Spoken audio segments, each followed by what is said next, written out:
tu n'as pas encore choisi ton manteau d'hiver, mais qu'est-ce que t'attends au juste?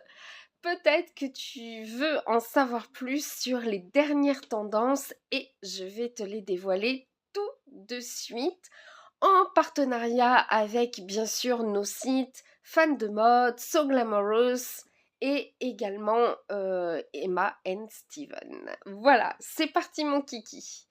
Alors j'ai un peu l'impression de me répéter, mais chaque année, c'est vrai que l'imprimé animalier a sa place dans notre garde-robe. Mais cette année, t'oublies tout ce qui est vache, zèbre. Revenons à nos moutons, c'est bel et bien le léopard qui a la cote. Pas n'importe lequel. Ce sera des tout petits motifs léopard ou au contraire un oversize et de préférence de couleur. On va casser un peu les codes, on va un petit peu donner du peps à la fourrure du léopard en le choisissant vert, rose, rouge, enfin voilà, on va y mettre de la couleur. Après tout, on ne sait pas ce qu'ils font quand ils sortent faire la fête, hein. Voilà. Deuxième tendance très très chic, c'est le manteau en laine. Tu vas le choisir plutôt d'une couleur beige écru, voire noir pour plus d'élégance, mais le rouge tomate, rouge cerise, ce que tu veux, sera vraiment à la pointe de la mode. Tu sais que le rouge fait partie des couleurs de cet hiver et ça va donner tout de suite un coup d'éclat. Voilà, à notre manteau. Alors peu importe sa taille, le manteau en laine a vraiment le vent en poupe, c'est moi qui te le dis. Tu vas oublier le blouson matelassé. Cette année, on l'oublie.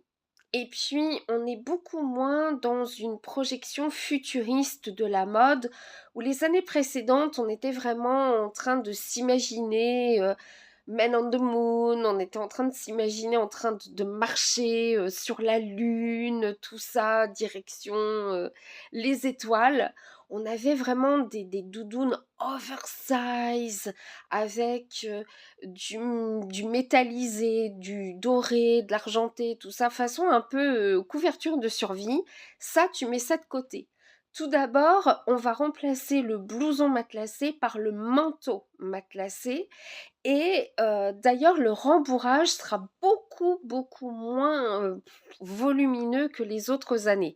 Alors que ce soit un rembourrage naturel en plume ou en synthétique, ça reste toujours son effet, ça tient toujours aussi chaud, mais c'est beaucoup moins comme si tu avais ta grosse couette sur toi. Non, c'est beaucoup plus élégant.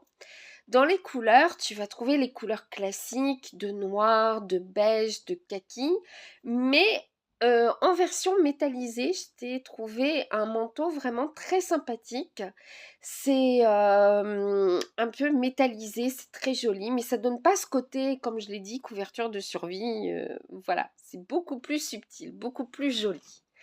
La fourrure revient en force. Et oui, oui.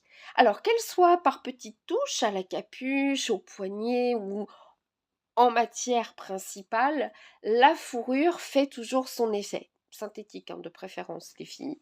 Voilà.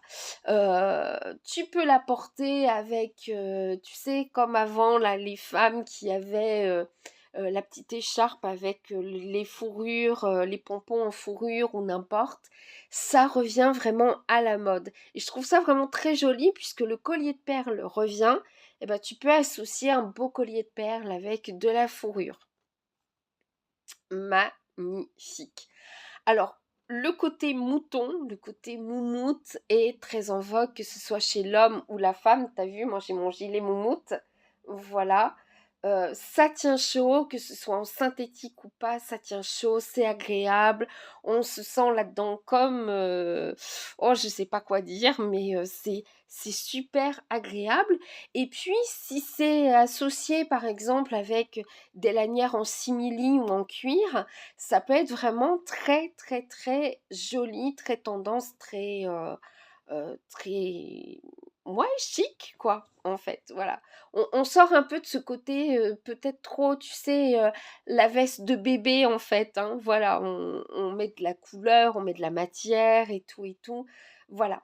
Donc parmi les couleurs tendances, bah, tu as forcément, comme toujours, le noir, bien sûr, mais pas que. Tu as, le gris, bien sûr, le gris, un très beau gris, un peu foncé, très, très joli. T'oublies le blanc qui est vraiment trop salissant, tu vas lui préférer l'écru ou le beige très, très clair qui peut très, très bien aller même en hiver. Moi, il y a quelques années de ça, je crois que c'était en 94 ou quelque chose comme ça. J'avais un très, très long manteau en laine que je portais avec un beau chapeau, un peu, en velours, tu vois? J'étais très fan de Dina Carole et en fait, j'avais un peu reproduit le look qu'elle avait dans son clip, voilà. Donc le rouge, comme je te l'ai dit tout à l'heure, bien sûr. Puis les couleurs un peu pastel, de rose, de bleu, ça fonctionne vraiment très très bien. Et puis la couleur un peu mordorée, c'est vraiment très très joli. Voilà, c'est pas le doré habituel ni l'argenté habituel. Le mordoré fonctionne vraiment très très bien. Donc voilà. Je te laisse, j'ai mis l'article de blog à jour. Tu peux le consulter. Si tu cliques sur n'importe quelle photo, tu vas avoir toutes les descriptions de l'article avec les tailles, si les frais de port sont offerts, etc., etc. Donc, n'hésite pas. On se retrouve bientôt pour une nouvelle vidéo. Je te dis ça, salut